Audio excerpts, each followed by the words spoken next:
Hello, children. Gather around the campfire and let Grandpa tell you the tale of when I almost missed my chance to shine. Now, as of this video's post date, we are coming up on the 19th anniversary, God am I old, of when the PlayStation user base and Sony voted me the biggest PlayStation fan. It's a tale of hilarity, anxiety, cringe, and a little bit of intrigue all rolled into one. On a brisk Chicago evening on February 21st, 2004, I was knee-deep in PlayStation research. The last few games for the system were still trickling out, and I was trying to find a specific LCS number on Sony's website. Now, in full disclosure, I usually didn't visit Sony's website because Game-Rave had better information than they did. As I started typing in the search bar, I glanced over and noticed that there was this little side blurb that asked if I was the biggest PlayStation fan. Well, of course I was, silly, but let's see what answer they were looking for. Upon clicking through, it was discovered to be a video contest proving your worth. Each user would have one 60-second chance to explain why they were numero uno and that there were rewards to be had if you won. Ha! I thought. Let's get all the behind the scenes of Game-Rave.com going. It'll be a landslide victory. This'll be easy.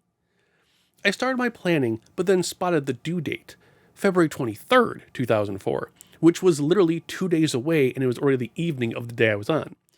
2 days with my having a full-time job and the post office only being open either before or after my shift. I don't think I freaked out, but I could feel my heartbeat racing and began all the plotting.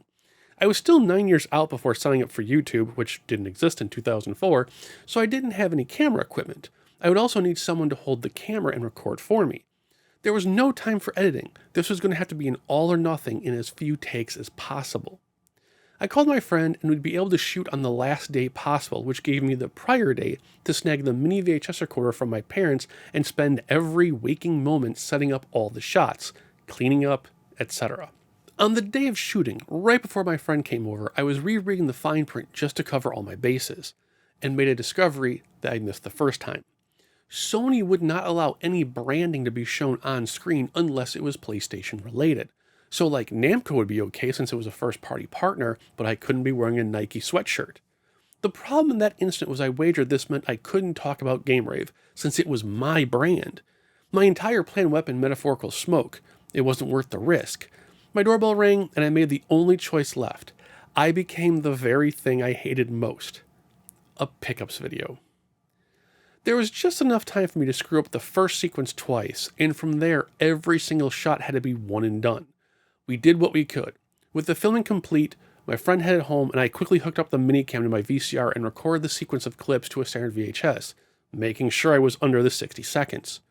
Having scribbled all the info onto the tape, I grabbed the paperwork and hauled ass to the post office. I casually ran in, stuffed a priority mailbox, tossed all the documents in, and gave it to the counter guy. The office worker was kind enough to follow my lead and add an extra layer of seal tape to make sure the box didn't open in travel. And in checking my watch as I walked out, I had made it to the post office on the last day with 20 minutes to spare. I almost missed the deadline by 20 minutes. Now, with my actual community voting not happening till March 12th, I honestly half-heartedly pushed it in the back of my mind. It was super late, it was rushed, and if I didn't win, at least I tried. I went about life as usual, and when the day arrived, I checked the site. Staring back at me was my video with 5 other entries. I freaked. I rallied everyone I could to go vote and check out the other videos. I kept refreshing the page like a gambling addict watching race results. It was the longest 4 days of my life. On the 16th, when all was said and done, I was revealed to be the winner with 37% of the votes, more than second and third place combined. I had won the metaphorical lottery. A few days later, I got the official waivers and papers to sign with my congratulatory letter from Sony. Seen here. I mailed those back and then just waited. I can still remember coming home from a long, horrible day at work to see my grandma standing at the front door of our house. "Jason," she said, "you got a lot of packages." I didn't know what she meant because I hadn't been on eBay for 2 weeks. And then as I walked in and looked over, all I saw were giant boxes with Sony logos on them. It all clicked at that moment. My bounty had arrived. So what physical trophies did I win to go along with the prestige and name badge of the biggest PlayStation fan? Well, there was the iToy camera bundle, the PlayStation 2 network adapter, a limited edition European automobile color collection Snow White PlayStation 2, a Sony Wega LCD flat screen TV, and the Sony DVD Dream 5.1 surround system. While I've been trying to get the TV back in rotation, the sound system is actually a permanent part of my setup to this day. The network adapter is still hooked to Mrs. Game-Rave's PS2, but the white PS2 and the iToy remain in their unused collectible state. I'm just too terrified of scratching up the paint job on that thing. It's gorgeous. The PS2, not the iToy.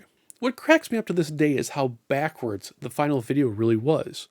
What should have been, good fellows, I do believe my endless research, discussion, and archiving of bringing the PlayStation lore to the masses, regardless of the financial burden it caused, puts me at the definitive winner of your contest, became, I bought all your shit!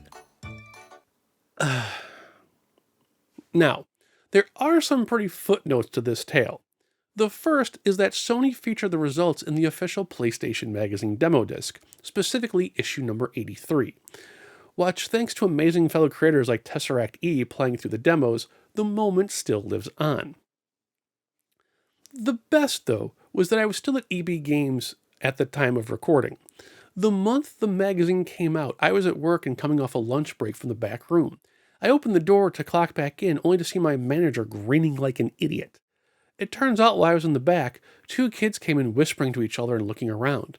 The manager asked what was wrong, and they replied, "Does a Jason work here? The one that's the biggest PlayStation fan?" My boss laughed, answered back, "Yeah." The two kids squealed and exclaimed, "That's so cool! We know him!" And then they ran back out to catch up with their friends. My 15 seconds of fame, and I wasn't even there for it. That's a life. And with that, I leave you with the original entry footage in all its low-res, fuzzy glory. If you're into more lore, I'll have a cutting room floor write-up for it on my Discord server. There were some interesting tidbits going on in the background of that whole adventure, including the weird situation with the prize TV. Enjoy the cringe, be safe, stay warm, and play games. I'll see you guys in the comments section and on Discord. Later. Hi, I'm here to prove that I'm the biggest PlayStation fan, but it's not because I own a PlayStation 1 launch day or launch day PlayStation 2. Or maybe it's all the PS2 memorabilia I have. Perhaps it's only over 120 PlayStation 2 games. No, being the biggest PlayStation fan means you have the biggest library. Over 1,221 games right in front of your face. Only 50 more to go and I have the complete library. You can live in your world, you can play in mine.